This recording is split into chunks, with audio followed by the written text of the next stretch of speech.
within you.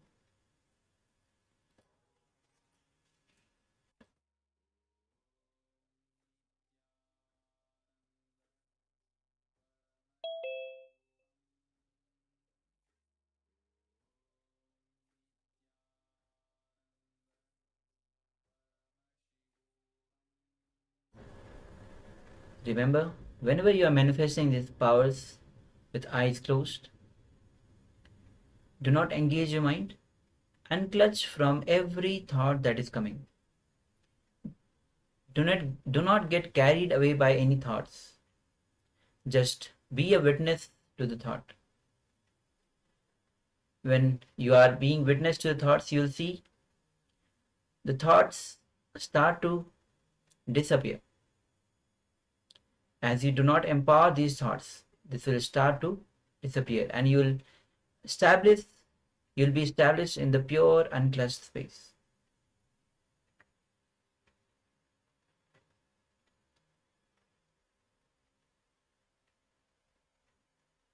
And it is that unclutched space where you are established in oneness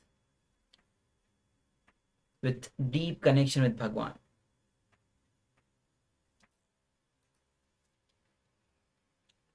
Yes, we've started receiving some sharings. We have Ma Ananda Gaurarupini that says clouds, gold, animals, crops, and green. Yes, thank you very much for sharing, Ma.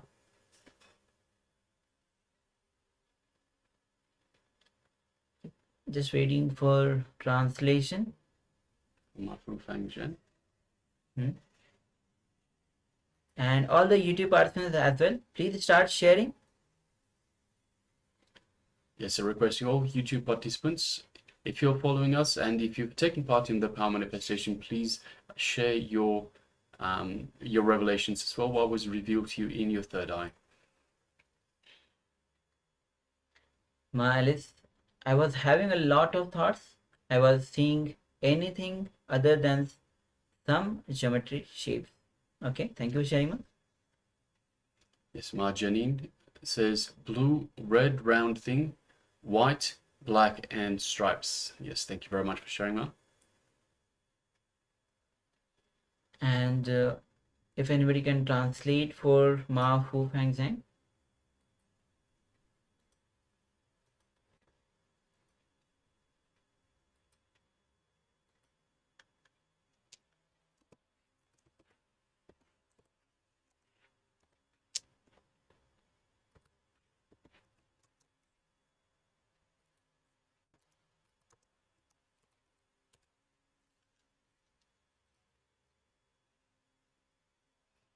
So yes, we have Ma Janine that's translated a forest, little dark, a wooden house. Yes, thank you very much. Thank you very much, Ma Fu Fang Zhen and Ma Janine for translating. Okay, so just checking on YouTube if any sharings are there. No. Okay, so let's move to the verification. We'll be now projecting the image that was shown, we were seeing during the power manifestation. Yes, as you can see, it is a beautiful scenery of a lion and a cub. You can see the sun going down over in the background. You can see some clouds cover, and it's a little bit dark, but there is some grasses. So in the African savanna, little grasses. There's some trees that you can just make out in the background as well. So yes. Yes. So Ma Ananda Gurupini says clouds, gold, animals, crops, green. Wow, awesome. Yes. So well done, Ma. Congratulations. Everything is there. yes, animals, we have lion and the small cup, the cute cup. Crops, green, clouds. Yes, everything is correct, Ma. And gold, the sunshine is gold. Very good, Ma. Thank you. Thank you for sharing Yes, and well done, manifesting Ma. the power. We have Ma Fu Feng Zhen that said a forest, little dark, a wooden house. So it is a little bit dark. It is as the sun is about to set. It's the African savanna, so there are some trees and there's obviously some grassland.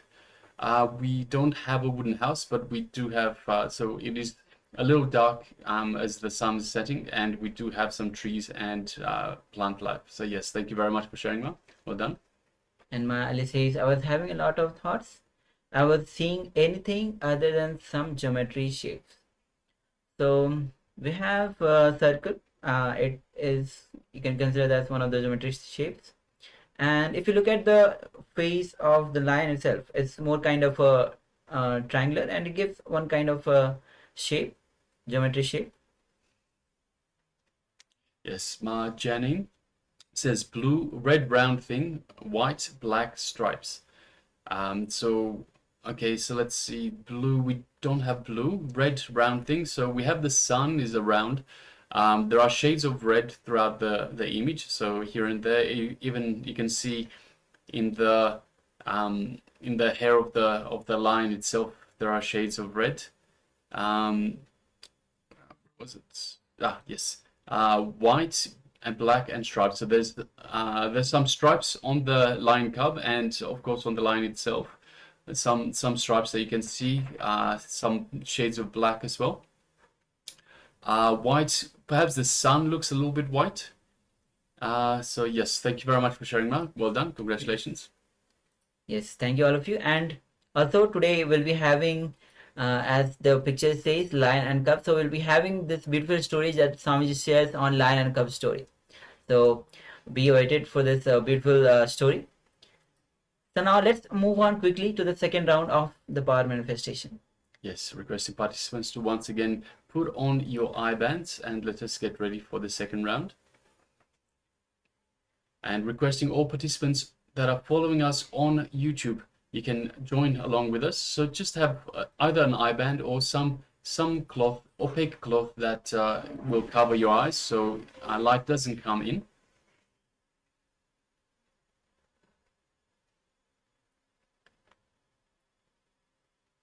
Yes. Just waiting for everyone to put on their eye bands.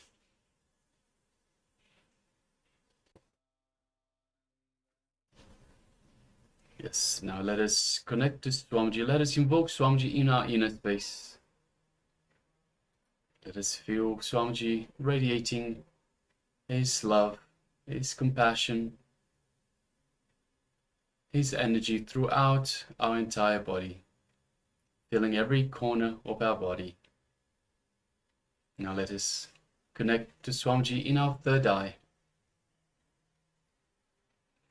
Let us start chanting the Mahavakya.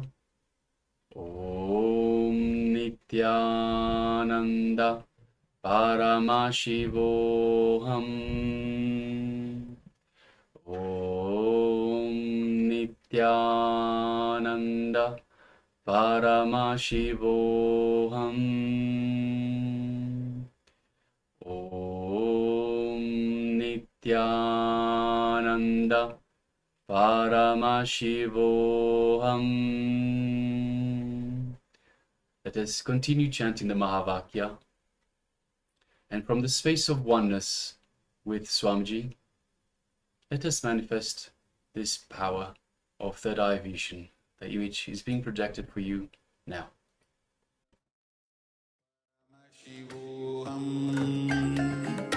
Om Nityananda Paramashivoham.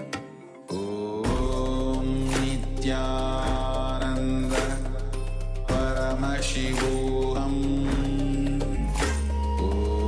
Om Nityananda Paramashivoham.